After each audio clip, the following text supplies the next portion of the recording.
L'air froid d'un matin londonien s'infiltrait par les fenêtres de l'hôpital central.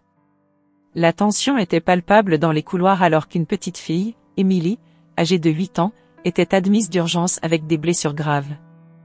Les médecins, alertés par la gravité de sa situation, se précipitèrent pour évaluer son état. Le docteur William, un homme au visage marqué par des années de pratique, jeta un coup d'œil rapide au rapport initial. Fracture du bras, contusions multiples. Qu'est-ce que c'est, murmura-t-il pour lui-même en examinant les radiographies. Il fronça les sourcils, ses yeux fixés sur les images inquiétantes. Dr William appela une infirmière, les parents adoptifs de la petite sont arrivés. Ils sont très inquiets et veulent des nouvelles. Mr et Mrs Smith, visiblement paniqués, attendaient dans le hall. Mr Smith, un homme grand et imposant, faisait les 100 pas tandis que sa femme, une femme mince aux cheveux blonds, serrait nerveusement un mouchoir. « Comment va-t-elle, docteur ?» demanda Mr Smith avec une voix tremblante. « Nous faisons tout notre possible, » répondit le docteur William d'un ton rassurant. « Mais nous avons besoin de plus de temps pour évaluer ses blessures. » Quelques instants plus tard, Emily, les yeux emplis de larmes, murmura faiblement à l'oreille de l'infirmière qui l'accompagnait. « Dites-leur que je suis morte. S'il vous plaît, dites-leur que je suis morte. » L'infirmière, choquée par cette demande déchirante, se tourna vers le docteur William. « Docteur, elle veut que nous disions à ses parents qu'elle est morte. » Le docteur William sentit une boule se former dans sa gorge. Il prit une profonde inspiration avant de s'approcher du lit d'Emily. « Emily, ma chérie, pourquoi voudrais-tu que nous fassions cela ?» demanda-t-il doucement. Les yeux d'Emily, grands et implorants, rencontrèrent ceux du médecin. « Ils ne sont pas gentils avec moi. Je ne veux pas retourner avec eux. Je préfère être morte. » Le cœur du docteur William se serra. Il devait comprendre la profondeur de cette détresse. « Emily, je vais parler avec toi en privé, d'accord ?» Ils furent conduits dans une petite salle de consultation. Le docteur William s'assit en face d'Emily, essayant de paraître aussi non menaçant que possible. « Emily, peux-tu me dire ce qui se passe à la maison? Pourquoi as-tu si peur ?» Emily hésita, les yeux baissés, puis commença à parler d'une voix presque inaudible. « Ils me frappent, souvent. Et ils me disent que je suis mauvaise, que personne ne m'aimera jamais. » Le docteur William sentit une colère froide monter en lui. « Emily, tu n'as rien fait de mal. Ce qu'ils te font est inacceptable. » Emily hocha doucement la tête, les larmes coulant sur ses joues. « Je veux juste être en sécurité. » Le docteur William se leva, déterminé. « Je te promets que tu seras en sécurité, Emily. Je vais m'occuper de cela. » Il quitta la pièce, le cœur lourd mais résolu. Il savait qu'il devait maintenant agir avec prudence mais détermination pour protéger cette petite fille. En retournant vers le hall, il croisa le regard anxieux des Smiths, mais il ne pouvait plus voir en eux que des bourreaux cachés sous une façade de respectabilité. « Je dois parler aux services sociaux immédiatement, pensa-t-il, alors qu'il se dirigeait vers son bureau. La vérité devait éclater, et il ferait tout ce qui était en son pouvoir pour sauver Emily de cet enfer silencieux. Le docteur William, profondément troublé par les révélations d'Emily, savait qu'il devait agir avec prudence. Il commença par examiner discrètement les dossiers médicaux et éducatifs de la petite fille. La première chose qui attira son attention fut la fréquence des blessures d'Emily, souvent expliquées comme des accidents domestiques. Il se demanda comment il avait pu ne pas remarquer les signes plus tôt. Les notes des enseignants d'Emily faisaient également état de comportements inquiétants, elle semblait souvent craintive et avait du mal à se concentrer. Une nuit, après avoir parcouru ses dossiers, le docteur William se retrouva seul dans son bureau, plongé dans ses pensées. Il était déterminé à découvrir la vérité. Il décida de parler directement à Emily pour obtenir davantage de détails sur les abus qu'elle subissait. « Emily, je sais que c'est difficile, mais peux-tu me raconter ce qui t'arrive à la maison ?» demanda-t-il doucement. Emily, assise sur son lit d'hôpital, regarda le docteur avec des yeux remplis de peur et de tristesse. « Ils me frappent, murmura-t-elle. Et ils me disent toujours que je ne suis pas assez bien, que je ne mérite pas d'être aimée. » Le cœur du docteur William se serra en entendant ces mots. Il savait qu'il devait agir rapidement pour protéger cet enfant vulnérable. Il décida de contacter les services sociaux, leur expliquant en détail la situation et les preuves qu'il avait recueillies. Le lendemain, les services sociaux arrivèrent à l'hôpital. Une femme au regard bienveillant, nommée Madame Brown, prit Emily à part pour lui parler. « Bonjour Emily, je m'appelle Madame Brown. Je suis là pour t'aider. Peux-tu me raconter ce qui se passe à la maison ?» demanda-t-elle avec douceur. Emily, bien que réticente au début, finit par se confier à Madame Brown. Elle parla des coups, des insultes, et de la peur constante dans laquelle elle vivait. Madame Brown écouta attentivement, prenant des notes et rassurant Emily. Après avoir recueilli suffisamment de témoignages et de preuves, les services sociaux décidèrent de retirer Emily de la garde des Smiths pendant qu'ils mèneraient leur enquête. Emily fut placée en famille d'accueil temporaire, un endroit où elle serait en sécurité. Les Smiths furent informés de cette décision et réagirent avec colère et incrédulité. Mr. Smith, le visage rouge de rage, confronta le docteur William dans le couloir de l'hôpital. « Comment osez-vous nous accuser de telles choses ? Nous aimons Emily comme notre propre fille. » s'écria-t-il. Le docteur William, gardant son calme, répondit fermement. « Nos devoirs en tant que médecins et citoyens sont de protéger les enfants. Les preuves que nous avons recueillies justifient une enquête. Si vous êtes innocent, cela sera prouvé. » Les Smiths quittèrent l'hôpital en furie, laissant derrière eux un docteur William épuisé mais déterminé à aller jusqu'au bout. Plus tard, Madame Brown revint voir le docteur William pour discuter des prochaines étapes. « Nous devons continuer à chercher des preuves. Si les abus sont avérés, Emily ne pourra jamais retourner chez les Smiths, » expliqua-t-elle. Le docteur William acquiesça, conscient de la lourde responsabilité qui pesait sur ses épaules. « Je vais continuer à chercher dans les dossiers et parler aux anciens voisins et enseignants d'Emily. Nous devons tout faire pour assurer sa sécurité, » répondit-il. Ainsi, le docteur William et Madame Brown continuèrent leur enquête, déterminés à dévoiler la vérité et à protéger Emily des horreurs qu'elle avait endurées.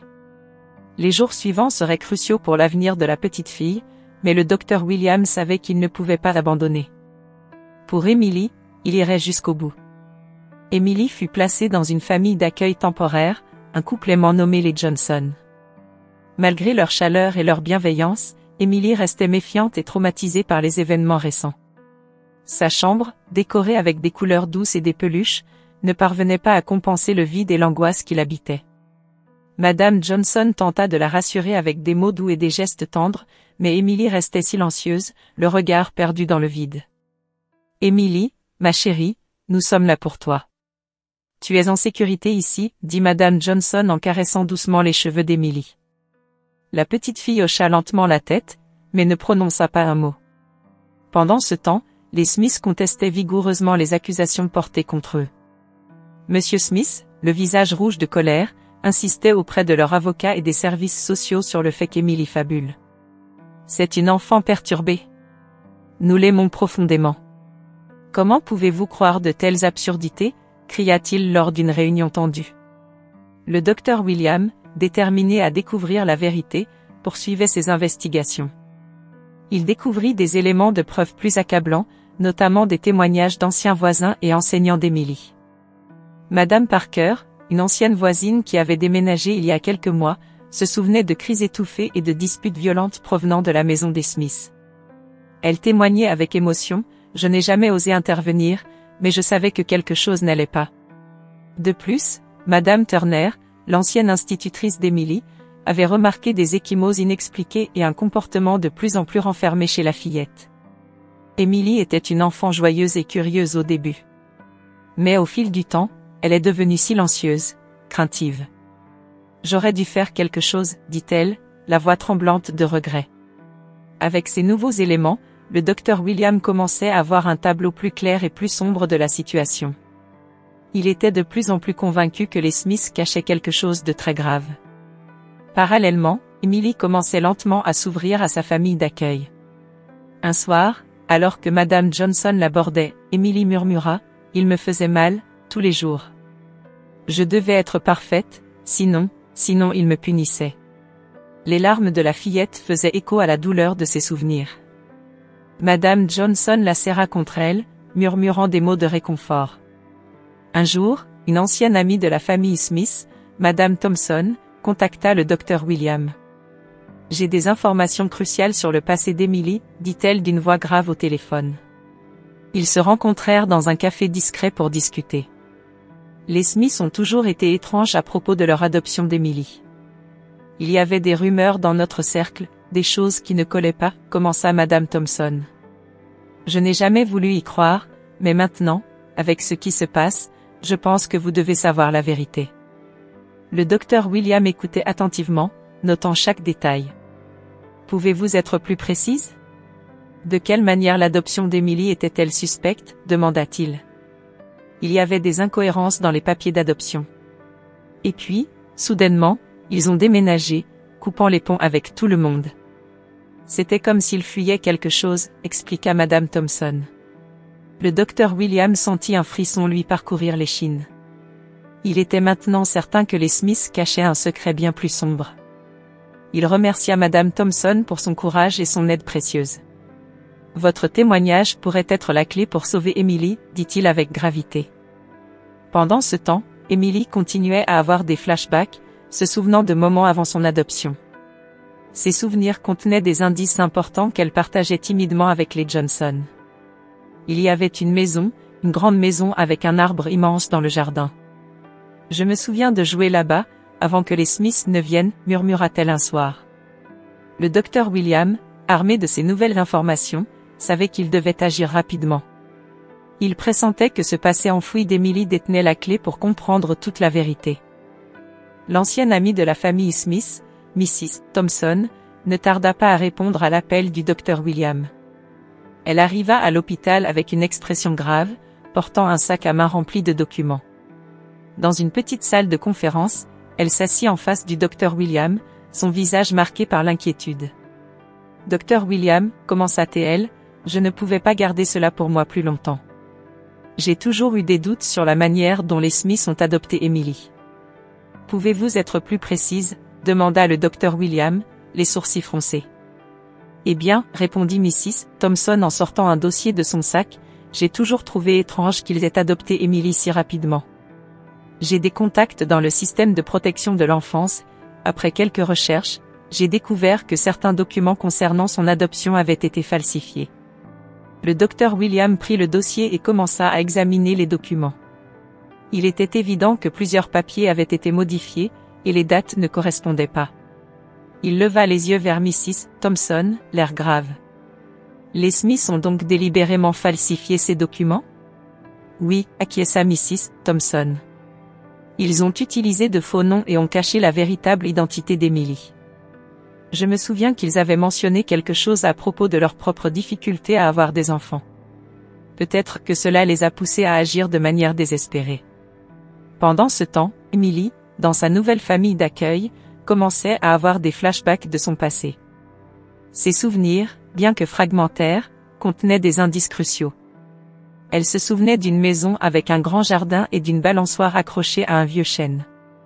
Ces images lui revenaient par à-coups, souvent lors de ses moments de solitude. Un soir, elle s'assit avec sa nouvelle famille d'accueil, les Brown, et tenta de décrire ce qu'elle voyait dans ses souvenirs. « Je me souviens d'une grande maison avec un jardin, dit Emily, les yeux perdus dans le vague. Il y avait un arbre immense avec une balançoire. Je pense que c'est là que j'habitais avant d'être avec les Smiths. » Mrs. Brown, la mère d'accueil, écoutait attentivement. Elle décida de partager ces informations avec le docteur William lors de leur prochaine rencontre. Le lendemain, dans le bureau du docteur William, Mrs. Brown relata les souvenirs d'Emily. Le docteur William prit note et réfléchit à ce que ces détails pouvaient signifier. Il avait déjà des soupçons quant au passé d'Emily, mais ces indices semblaient confirmer quelque chose de beaucoup plus sombre. Emily se souvient d'un lieu spécifique, expliqua Mrs. Brown. Peut-être que cela pourrait nous conduire à des réponses. Le docteur William hocha la tête, déterminé. Je vais enquêter sur cet endroit. Peut-être que nous pourrons trouver des preuves supplémentaires. Armé des nouvelles informations, le docteur William se mit en quête de cette maison. Il passa des heures à consulter des registres et des archives, déterminé à retrouver ce lieu mystérieux. Finalement, il trouva une adresse qui correspondait à la description d'Emily. Je pense avoir trouvé la maison, annonça-t-il à Mrs. Brown. Je vais m'y rendre demain. Le lendemain, le docteur William se rendit à l'adresse indiquée. La maison était vieille et semblait abandonnée depuis des années. Il poussa la porte grinçante et pénétra à l'intérieur. Les pièces étaient couvertes de poussière, mais quelque chose attira immédiatement son attention, des photos et des documents éparpillés sur une table. En examinant de plus près, il découvrit des photos d'Emily, plus jeune, avec une famille qui ne ressemblait en rien aux Smith. Les images montraient une petite fille heureuse, entourée de parents biologiques aimants. Parmi les documents, il trouva des certificats de naissance et des rapports médicaux confirmant que l'enfant sur les photos était bien Emily. Le docteur William comprit alors que les Smiths avaient caché quelque chose de bien plus sombre que ce qu'il avait imaginé. Emily avait été enlevée à sa famille biologique et placée chez les Smiths sous de faux prétextes. Il savait que cette découverte allait tout changer. De retour à l'hôpital, il partagea ses découvertes avec Mrs. Thompson et les autorités compétentes, réalisant que la vérité sur Emily était encore plus déchirante qu'il ne l'avait pensé. Le docteur William, armé des indications fournies par Emily, se dirige vers une maison abandonnée située à la périphérie de Londres. L'endroit, recouvert de lierre et de végétation envahissante, dégage une atmosphère de mystère et de désolation. Les fenêtres brisées et la porte d'entrée à moitié défoncée témoignent de l'abandon depuis longtemps de cette demeure. C'est ici que tout a commencé, murmure William pour lui-même, ressentant une étrange tension dans l'air. En entrant prudemment, il explore les pièces poussiéreuses, cherchant des indices. Dans une ancienne chambre, il découvre un vieux coffre en bois. Après quelques efforts pour le déverrouiller, il l'ouvre et trouve des documents jaunis par le temps. Parmi eux, des photos d'une petite fille qui ressemble étrangement à Emily, mais avec des traits légèrement différents. Il y a aussi des lettres et des certificats de naissance. C'est incroyable, chuchote William, en parcourant les documents qui révèlent progressivement qu'Emily a été enlevée à sa famille biologique. Le cœur battant, il sort son téléphone et appelle immédiatement les autorités. Ici le docteur William. J'ai trouvé des preuves accablantes concernant la disparition d'une enfant, dit-il, sa voix tremblante d'excitation et d'inquiétude. Les autorités arrivent rapidement sur les lieux et prennent en charge les documents. Ils commencent à contacter les parents biologiques d'Emily. Après plusieurs heures de recherches intensives, ils réussissent à localiser la famille. Les parents biologiques d'Emily, les Johnson, sont retrouvés dans une petite ville à quelques heures de route de Londres. Ils n'ont jamais cessé de chercher leur fille disparue et sont submergés d'émotions en apprenant qu'elle a été retrouvée vivante. Un rendez-vous est organisé à l'hôpital, où Emily est encore sous la garde protectrice du docteur William. Lorsqu'elle voit entrer un couple qu'elle ne reconnaît pas, elle fronce les sourcils, méfiante. Emily, ces personnes sont tes véritables parents, dit doucement William, posant une main rassurante sur l'épaule de la fillette. La mère biologique d'Emily, les larmes aux yeux, s'approche doucement. Ma chérie, c'est moi, ta maman. Nous t'avons cherché pendant si longtemps. Emily reste silencieuse, les yeux remplis de confusion et de peur. Son père biologique s'agenouille à ses côtés, la voix tremblante. Emily, nous t'aimons tellement. Nous ne t'avons jamais oublié. La petite fille regarde les deux visages pleins d'émotion devant elle, et quelque chose dans leur regard lui semble familier. Des souvenirs longtemps enfouis commencent à émerger, comme des éclats de lumière dans l'obscurité. Soudain, la porte de la salle s'ouvre avec fracas, et les Smith entrent, escortés par la police. Mrs. Smith éclate en sanglots. Emily, ne les écoute pas. Nous sommes ta vraie famille. Mr. Smith, le visage durci, ajoute, nous t'avons sauvé. Une confrontation dramatique s'ensuit. Les Smiths finissent par avouer, accablés par les preuves et les regards accusateurs. Nous avons perdu notre fille il y a des années, confesse Mr. Smith, la voix brisée. Quand nous avons vu Emily, c'était comme voir notre fille renaître. Nous avons fait ce que nous pensions être juste pour notre famille. Emily, pétrifiée, cherche le réconfort dans les yeux du docteur William. Celui-ci, avec une voix douce mais ferme, dit. Emily, tu es libre maintenant. Ces gens t'aiment et veulent te ramener chez toi. Dans une scène de retrouvailles poignante, Emily se jette finalement dans les bras de ses parents biologiques, éclatant en sanglots. La pièce est remplie de larmes et d'émotions mêlées, alors que la vérité éclate enfin, laissant derrière elle un mélange de douleur et d'espoir. Les autorités emmènent les Smith, tandis que les Johnson, avec Emily dans leurs bras, commencent à rêver d'un nouveau chapitre de leur vie, ensemble et enfin réunis. Si vous avez suivi jusqu'ici, abonnez-vous à la chaîne pour plus d'histoires émouvantes et captivantes comme celle-ci.